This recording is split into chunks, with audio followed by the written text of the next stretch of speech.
Good afternoon, everybody.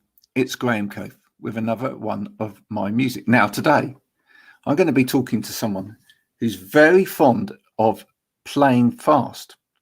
So fond, in fact, that that's what the band is named after. I'm going to be talking to John Armstrong from The Speed of Sound. But first, this.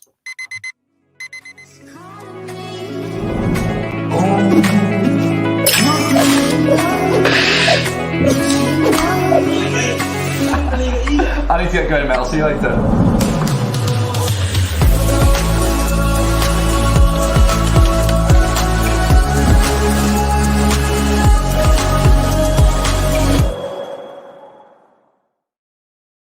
Now, I should comment at that point, John, and say that the guy in the advert, he's very fond of living his whole life fast. That was his entire day. in that 20 seconds, that was his entire day. There's an episode of Star Trek like that, where they're living at a really accelerated speed. That's amazing. Fantastic. Now when I say that you're fond of playing fast, I also know that you're probably quite fond of playing at other speeds as well. So we're other tempos are available. Yeah. Exactly, we'll balance that out. But that's where the name came from for the band.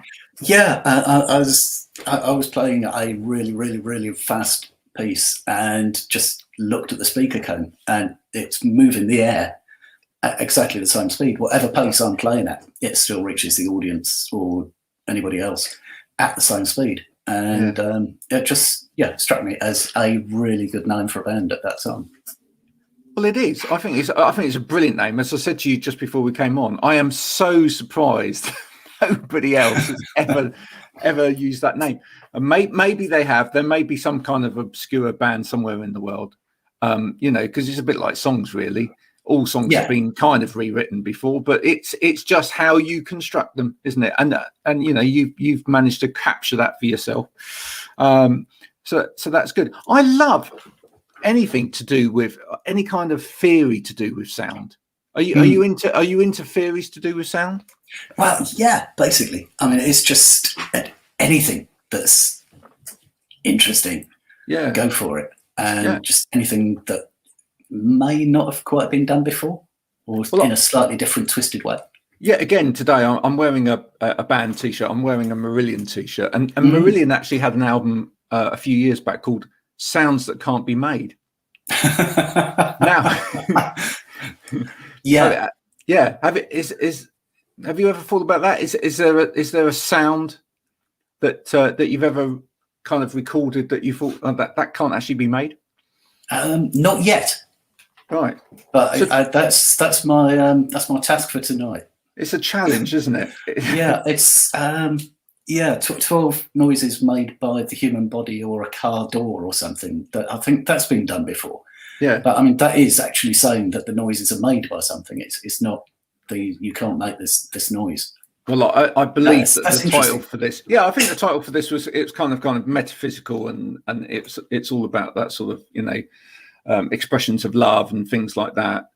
But yeah, I'm sure Brian Eno's had an attempt at some point at making sounds that can't be made. When did music start for you? So what did it? Where was your first inspirations into music?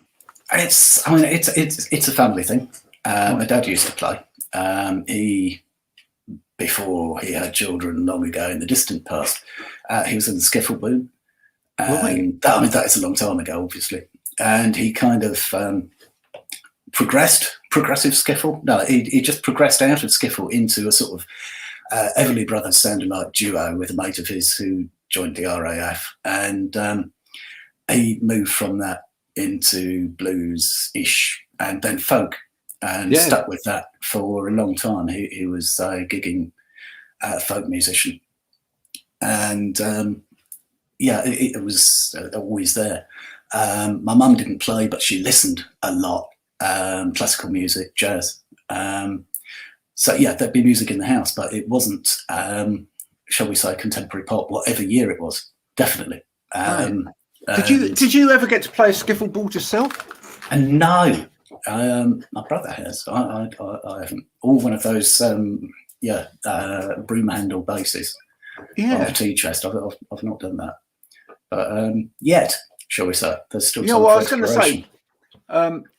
'Cause, going back along, you know, I used to remember going to festivals, and you actually got, you know, on the little bandstand area, you know, a little skiffle band, and get great crowds around a skiffle band, really enjoying the kind of instantaneous nature of it.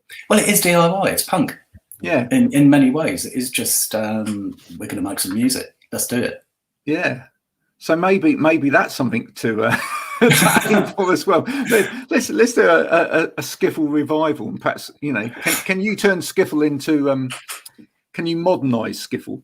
Can you bring it into the 21st century? Electro skiffle. Yeah. Electro Euro skiffle. Yeah. There's got to be a market for that somewhere. Yeah. So your dad was an inspiration in terms of music, etc. as well. Thinking about sort of school days, etc. Were you playing music by school or not? Were you into music at school? Sort of growing into it. I didn't get a record player till I was 16, and that's when the sort of what is out there exploration thing really took off. I was aware of punk and liked the energy from it, but I wasn't necessarily just listening to that at the time. I was still catching up on older stuff and really enjoying classical music. All right. What sort of classical music were you listening to? Beethoven is probably the one, the go-to. Was in Vienna for a holiday and went and had a chat with him in the cemetery, which is quite nice. Not at night, nothing really spooky, just you know. Yeah. Cheers, basically, you say, which is a bit ABBA, really. You just sort of say, and then you think, oh, I've heard that sort of sentence before. Which did he hear you okay? I don't know. Had his hearing come back after he died? Difficult to tell. I mean, semaphore. Yeah. But, no, it's kind of nice, just kind of circular. Yeah. So punk was kind of hanging around in there, and sort of you noticed the energy. What was the first kind of records that you brought then that you actually started going? Well, first LP I ever got was A Hard Day's Night, right, which I still play. I mean, it's great. First one without any covers on it, and there's nothing that I would want to skip, which isn't necessarily the case with all Beatles albums. People go on about Revolver, but it's got Yellow Submarine on it, and that's just it's not the same mood. It kind of takes it somewhere where I think the album doesn't really want to go. If they put Paperback Writer or Rain on there, it would have been so much better. But no, we've got Yellow Submarine. Well, Yellow Submarine made more sense when it latterly became its own entity, really, didn't it? Yeah. I mean, yeah, that kind of made sense once it was the, you know. Yeah, in the context of the film, the animation and all of that, it does kind of, but it just doesn't sit in Revolver. It just doesn't quite feel right. Yeah. So Beatles, what? Anything else in there? The Jam, Small Faces, the Chords, Kinks.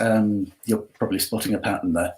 Yeah. And it's just songwriting was kind of attractive. The words and stuff that actually means something is always a plus. I think that's been lost a little bit. When you compare sort of vocabularies. Great songs and great energy as well. Yeah. So when did you first go, oh, I might actually do this music thing? Yes. It was moving house in 81. I had a bigger room, lots more space, and just thought, I've got space to do stuff in here. Let's play music. But it was the Small Faces and the Chords that were the ones that really switched me on and made me think, I want to do something like that. Not necessarily I want to play that, but I want to do something like that. They're having such a good time when they're doing it. And sort of the energy. And did that start on your own then to begin with, or did you have a group of friends around you? There was music in that house as well when we moved in. My brother had just started playing as well. And yeah, my stepbrother already played bass, fretless, weird jazz. And he had people around who were really good. And I would be sort of learning and jamming with them at the same time. Yep. So sort of free-form jazz isn't normally what you would start with. But it's why not? It means you don't need scales. Why waste time learning them when you can do that? And you can actually put discordant notes in there as well, and it's actually cool. And just if you look as if you meant it and play it twice, then you did. Basically, that was good. That was good. There's a sensitivity. There's a sensitivity though that comes with playing that sort of music, and certainly with jazz in particular. You've got to be listening. Exactly. That's exactly what other people are doing. And you see some bands and you think they are just replaying something that they've done so many times before. When it gets to the third verse, we stop suddenly and everyone goes, duh, duh, duh, and then we go on again. And they'll do that every time. And it's just, that's not really playing. That's just a recitation. And it's, I don't know, it doesn't seem to have any art to it. I'm not a riffy guitar player because once I've played the riff once, my brain goes, I've done that, let's do something else. Yeah. So it wants to vary it and play it differently. Do you get bored quite quickly in general life? I'm one of the people that doesn't get bored because there's so much stuff that I want to do. And you do it. You can reach a point where you know you can't do stuff, and that's frustrating because there's so much stuff you want to do and you don't have the time. You just can't get into it. But that's different from actual boredom. But if I was in a covers band, I would be bored off my head. Yeah. At speed of sound, do drop the occasional cover in, and we will play some live. But we're just better at our own than we are at other people's. It's just, I don't know whether the brain says, this has already been done, we don't need to do it. Or it's, it's much more interesting to be making something rather than redoing a thing that's already been done. Do you look like me at some of the, the covers bands that are out there now that are making so much money? Headlining festivals, and just think, what on earth's going on? Yeah, I mean, if you can pay £25 to see not Tina Turner, it just seems a bit strange, really. But people like familiar stuff, and they want to hear music that they've heard. Yeah. I wonder, isn't that what Spotify's for? Is that not what? Yeah, I mean, going back to the classical stuff, if you are the London Symphony Orchestra, you are essentially a cover band. You are playing music that's already been done by someone else. And, fair comment.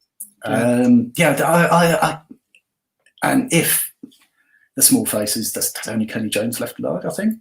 That means the music shouldn't die when there's no one left in the band. It should still be carried on. But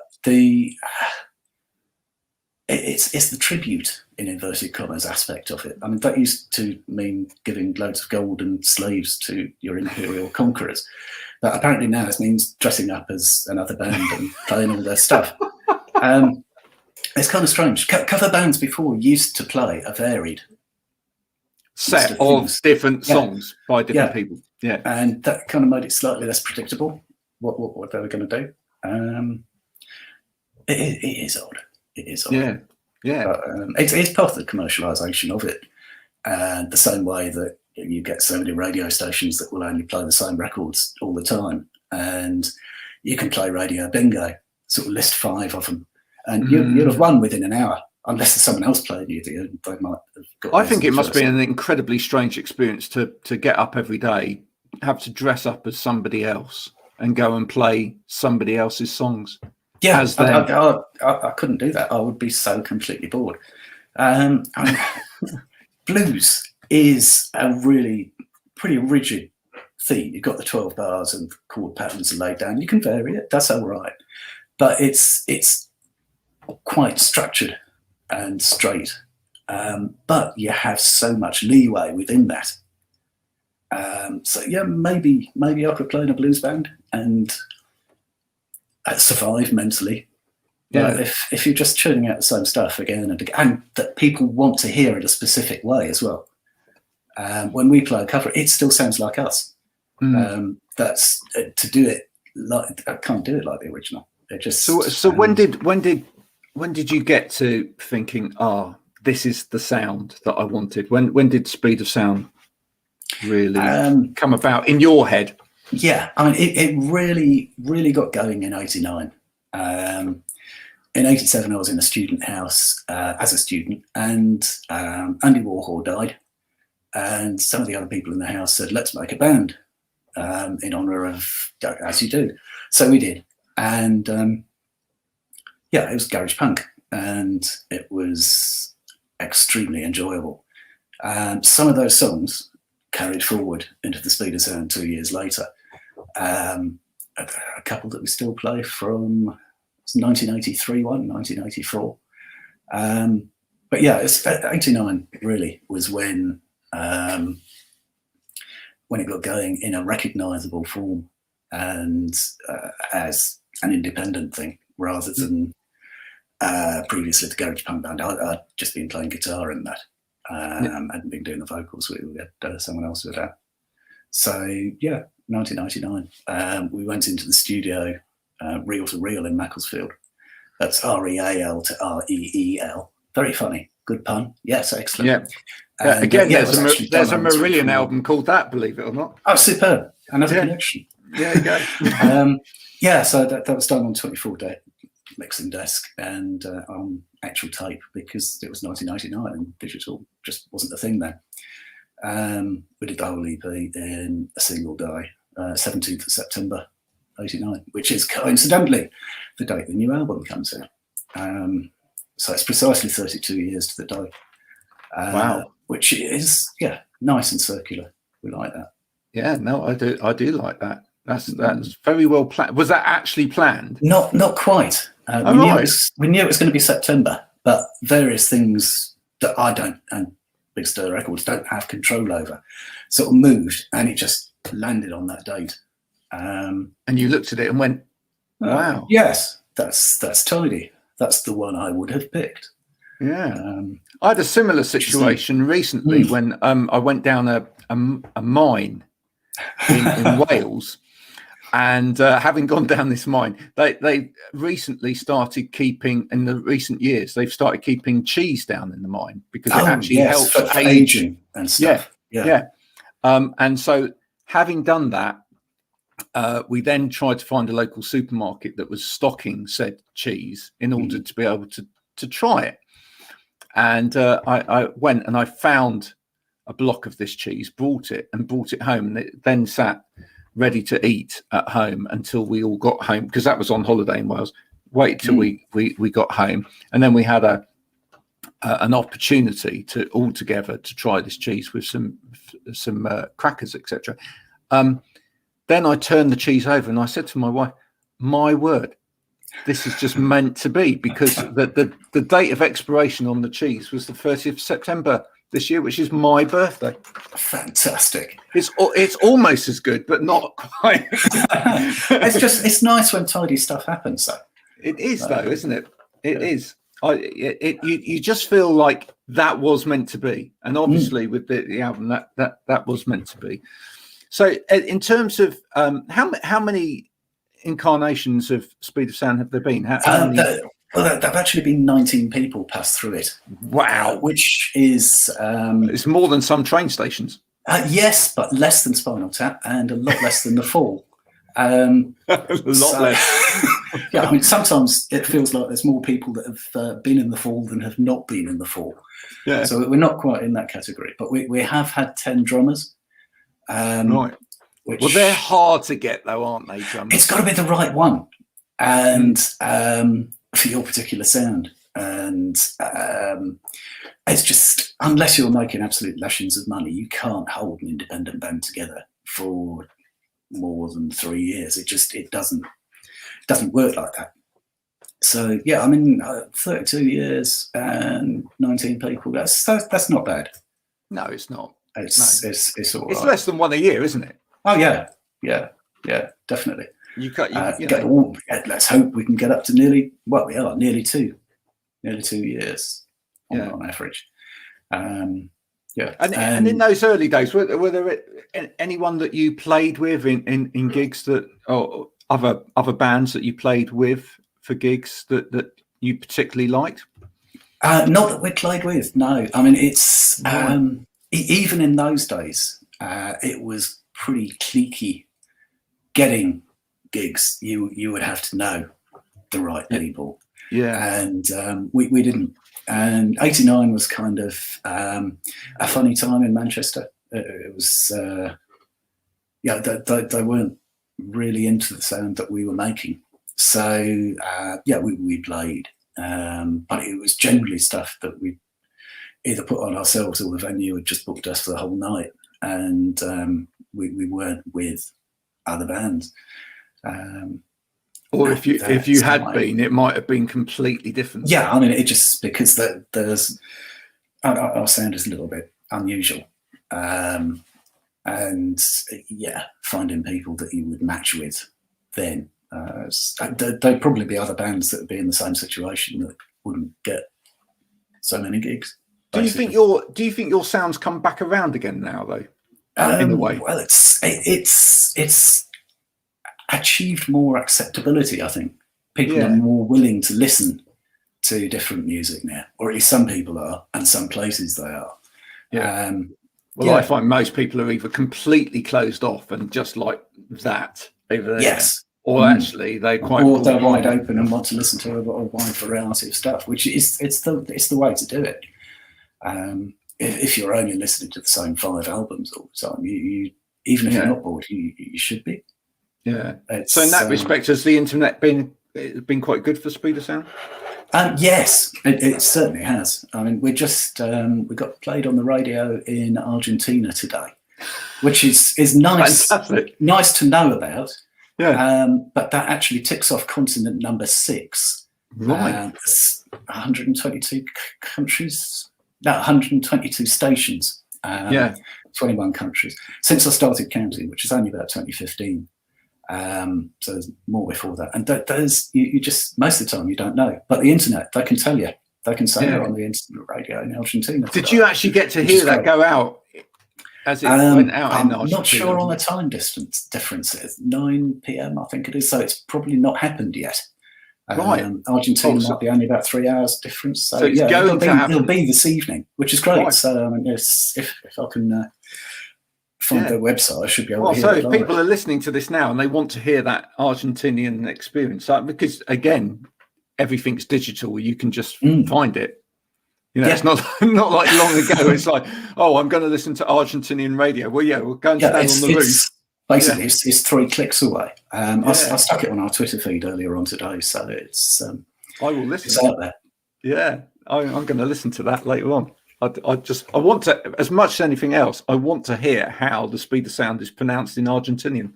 Yeah, and whatever version of Spanish they're speaking there. Yeah, exactly. I mean, we probably have been played on the radio in South America before, but you don't know. All the time, you don't know. I mean, it's the one that ticked the box for Africa first time was in Botswana, of all places. Yeah, I mean, it's just it's great.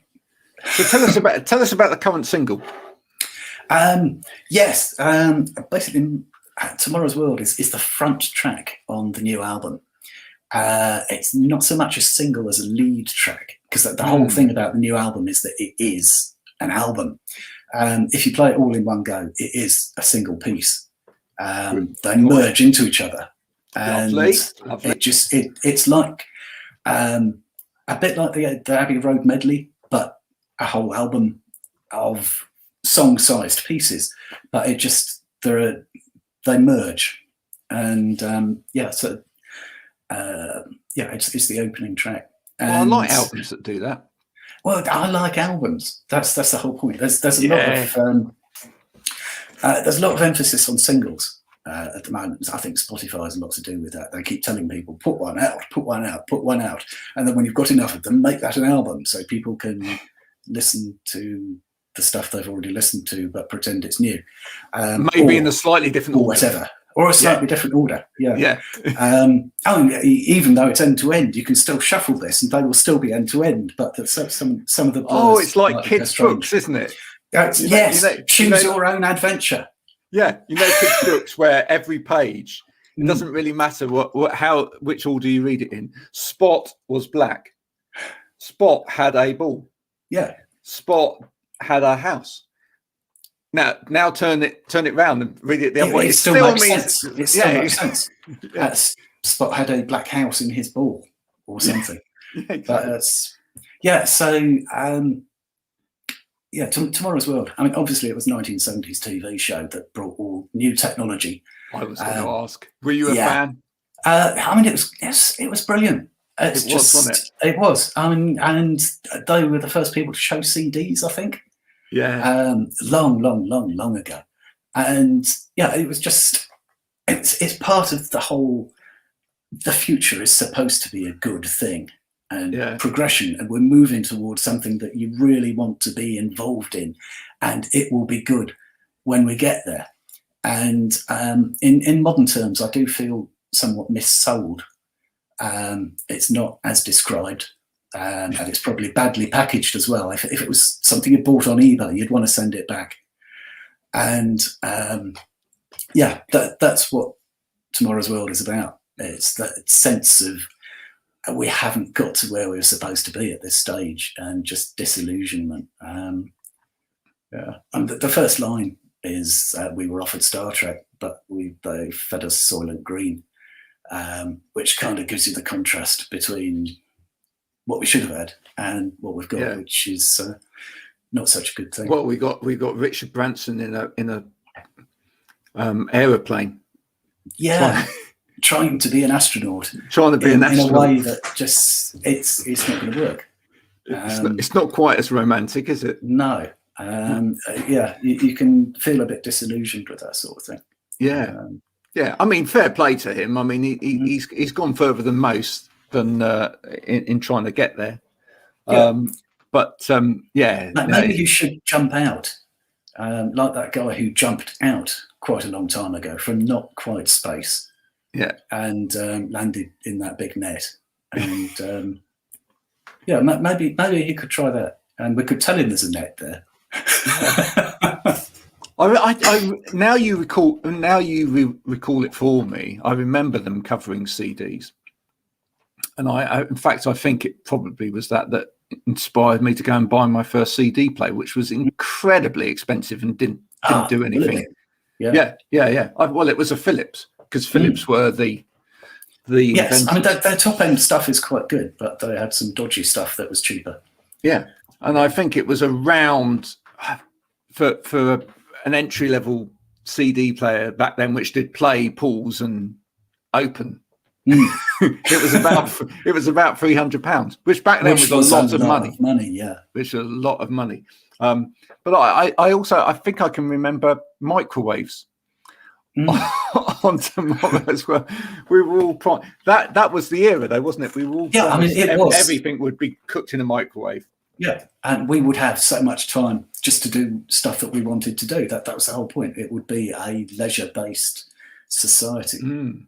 And it happened for a while. That's the thing. It did actually happen for a while. There was that period of time where the technology was such that the technology allowed that to happen. And then the technology caught up, or we allowed the technology to push. Well, there's that too. Whichever way. Also, I think work kind of realised that people had more time, so they wanted them to work longer.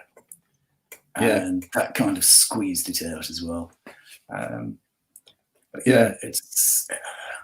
There was a great post on social media yesterday. I do social media for a living, but there was a great post. Someone put a picture of an old-fashioned telephone, Oh yes. which obviously was wired. Mm. Yeah, and they said when telephones were wired, humans were freed.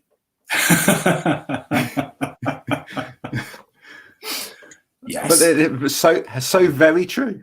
You know, now the leash has gone from the telephone, the leash is on us. It's on the people, and you've got no choice because so much stuff just does not function without it. Yeah. You can't do things without the internet. You can't get a job without the internet. Yeah. So is that ostensibly what this album's about? It's got a dystopia kind of feel to it, but it's done in a joyous way, a joyous and uplifting way. That's something that's always been present in the lyrics that I've been writing. It's not doom, gloom, doom. It's really. It's just a different approach to it, and it's still got optimism in there. Yeah, we can do this. It's not. Totally I think that's nice. I mean, there's a time and a place for doom and gloom.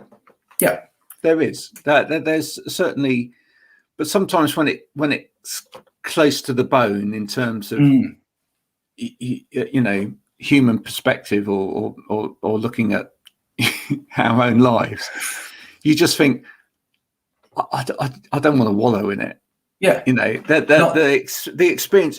You want people to think about it. Yeah, yeah, but you don't want people to wallow in it and, you know, end up thinking. It's possible to enjoy the wallowing and not want to climb out. It's the perpetual doom thing that we try and avoid. A little bit of doom, too much, no, brighten it up a bit. Yeah, I mean, I'm dressed in black at the moment, but that's not the point. Same here. Most days, actually, but you know, just because it suits against the white. But would you say that there's a sense of humour then that runs through your work as well? Yes, it's kept in check, but it's always there. I mean, just a satire and a black humour. Yeah. It's ever present. Yeah, no, that's good. I watched a little video earlier before it came on of that my friend Troy Miller put on Instagram.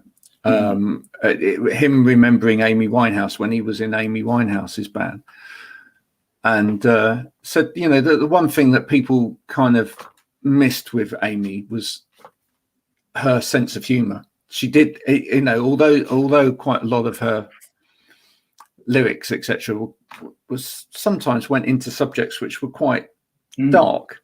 You know, there was always a sense of humour with it. And that is the best way to do it, I think. Just if you are perpetually dark, people won't listen to you either.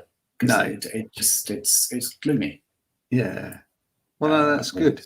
But yeah, that certainly didn't come across in the film of Amy Winehouse. That was the most depressing film. It was. It's a shame. Its sense of humour completely absent in that. Well, I think that's one of the reasons why they've made this documentary afterwards. Yeah. In terms of the sounds that we're here on this album, did you experiment with anything different? Well, keyboards basically.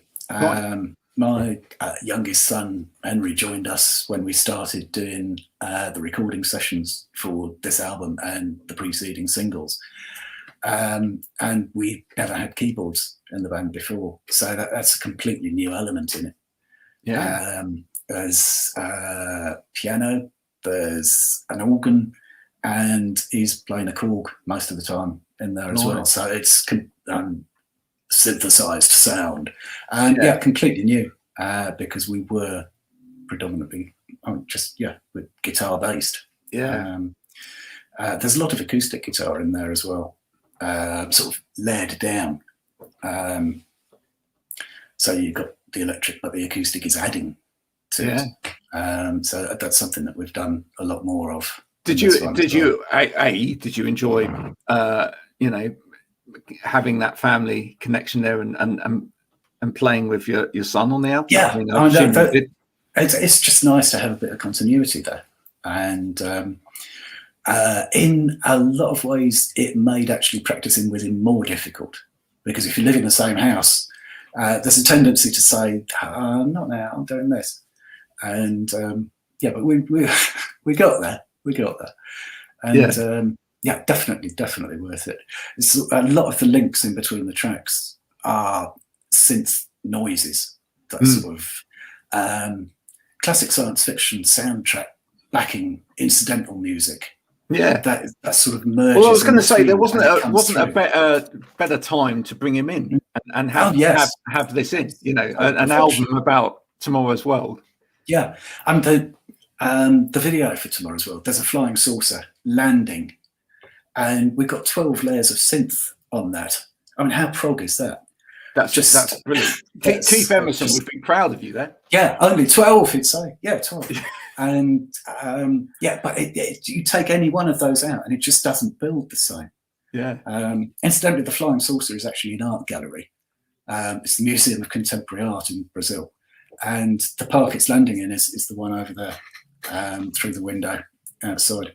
So what you now have to do is you now have to show your son that famous scene of Keith Emerson lying on his back playing Flight of the Bumblebee and say, that is what I want you to learn how to do for the next concert. Yeah, interlude in between or before we come on. How he ever did that, I don't know, but it's skills with a Z on the end. I think it's how it's explained these days. Yeah, very, very, very much so. John, it's been an absolute pleasure talking to you today. So the precursor of the album, we're not calling it the single, the run into the album. First. Yeah. That's out now. Is it? Yes, essentially. Right. Yeah. I mean, basically, if you go to our website, which is thespeedofsounduk.com, there's a button on there that says shop, and there's a button on that says coming soon. And if you click on that, it takes you to Big Star Records' own homepage, and yeah, you can buy it. It's not announced yet, but you can. But you can. There you go. But you can. Right. It's a secret. And then the album is coming in on. Did I get this right? 17th yes, 17th of September. And good. That is look. That's the test pressing. Oh, there we go. That's a beautiful thing. And it's absolutely lovely. We're doing loads of stuff with it as well. There's actually a official museum guide. I love it. Which is this comes as a PDF with it's 16 pages of lyric book with that as well. And in case 16 pages is too much to read in one go, you actually get a bookmark as well with it. Oh my word! You're just throwing the value in. There's we're doing it in colour as well as black, mystery colour and infinity black, depending on which it is. I'm told that that's still on time. Obviously, the pressing plants are having a bit of bother at the moment with all those copies of Remus that people keep buying. Infinity black. Well, you've got to call it something, haven't you? Yeah. Yeah. So you could have various colours. People could choose their colour. They could have infinity black, coal, jet, yeah, noir. Noir's good. Noir's really good. Yeah. But the CDs are already here. Whoa. That's a pink and white candy stripe bag it's in, because you've got to put it in a bag, really, haven't you? Yeah. So yeah, but yeah, I'm told production is on time with that, so we should have those end of August. Brilliant. Thanks for time for it. Well, I look forward to listening to the album when it arrives, and listening to the whole Tomorrow's World experience. It's gonna be good. Yeah. You've been an absolute pleasure. I've very much enjoyed listening to the single. Thank you. Good luck with the whole project. And are you playing gigs? Are you back on the road? Not really thinking about that until into next year. It's just it seems very, very, very flimsy at the moment. And the idea of setting up a bunch of gigs and then being told that half your band can't play because they've got to isolate, and aside from the audience, it's not fantastic. It's not really viable, I think. I should have been playing some solo gigs in California 2 Marches ago. No, 2 Aprils ago. Right. And the flights got cancelled, obviously, 2 weeks before the first gig was supposed to be. And it took 6 months to set those up. It kind of stings. You sort of think, I could have been doing something else with that time. So, we'll look at gigs next year. When everybody else is doing it. Once it's back. And once we know which venues are still there and what's going on. But it is just such a mess at the moment. I know people who've moved stuff 5 times so far. Yeah. And it's a bit of a challenge putting something out without gigging it. But yeah, it's much tidier and gives you so much more brain space. Well, I've said it before. In the meantime, if people want to support music in the world, what they need to do is buy it. So let's hope people head over to the website. We'll make sure that the website links get put in afterwards on this as well. Go there, folks. Buy the music. That's the best way. Buy it. It is. Yeah. Don't just stream don't it. Rent it. Box. No. Don't rent it. Yours. No. Look what happened to Blockbuster in the end. Yeah. Own it forever and a day. John, it's been an absolute pleasure. Thanks so much. It's been great talking to you. Thanks, Greg. Cheers. Bye for now.